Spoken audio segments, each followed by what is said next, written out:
శ్రీమాత్రే నమః.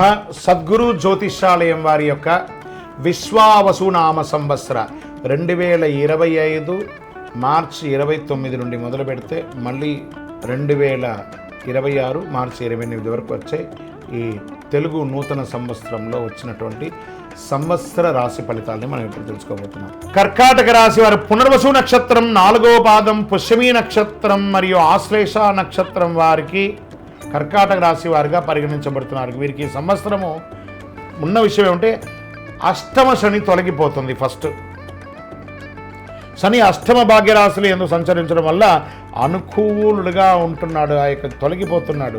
మిక్కిలి శ్రమకరమైనటువంటి కాలం నుండి బయటపడి అద్భుతమైనటువంటి కార్యానికి వచ్చేస్తున్నారు. ప్రమాదాల నుండి చిన్న చిన్న ప్రమాదాలు వచ్చే అవకాశాలు ఉన్నాయి. గౌరవహాని కలిగే అవకాశాలు ఉన్నాయి. జాగ్రత్త పడండి. మనోవ్యాకులత, కళత్రపుత్ర మూలంగా చిన్న చిన్న నష్టాలు వచ్చే అవకాశాలు ఉంది కాబట్టి జాగ్రత్తగా ఉండడం మంచిది అని చెప్పడం జరుగుతుంది.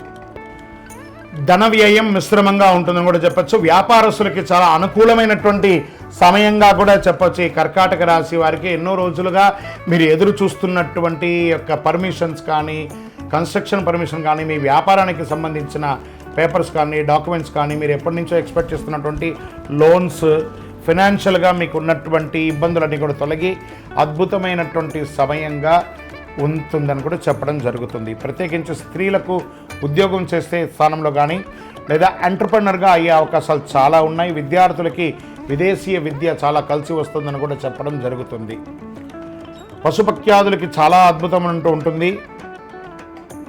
ఇప్పటి వరకు పొందినటువంటి అపనిందలు అన్నీ తొలగిపోయి జయంగా ఉంటారు.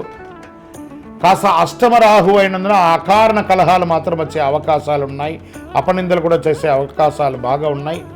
కీటకముల ద్వారా కుక్క కానీ లేదా పిల్లి కానీ లేదా దేనిమైనా కీటకం ద్వారా పాము ద్వారా ఇలాంటి కొంచెం జాగ్రత్తగా ఉండండి. ఇది ఒకటి చెప్పడం జరుగుతుంది. నక్షత్ర పరంగా సంవత్సర ఆరంభం నుండి వైశాఖ పూర్వార్థం వరకు, తిరిగి భాద్రపద బహుళం నుండి మాఘ పూర్వార్థం వరకు జన్మతారయందు శని సంవత్సరారంభం, కార్తీక బహుళం వరకు జన్మతారయందు రాహు సంచరిస్తున్నారు. పుష్యమి వారికి వైశాఖ బహుళం నుండి భాద్రపద బహుళం వరకు జన్మతారయందు శని సంచారం. ఆశ్లేష వారికి మార్గశ్రీ శుక్లం నుండి సంవత్సరం వరకు నైదన తారయందు రాహు సంచరిస్తున్నారు. కావున జాగ్రత్త అవసరం. మొత్తం మీద మీరు అద్భుతమైనటువంటి సమయంగా కూడా చెప్పచ్చు. ఆదిత్య హృదయాన్ని ఆదివారం పారాయణం చేయండి. చాలా మంచిగా, చాలా అద్భుతమైనటువంటి ఫలితాలను పొందే అవకాశాలు చాలా ఉన్నాయి.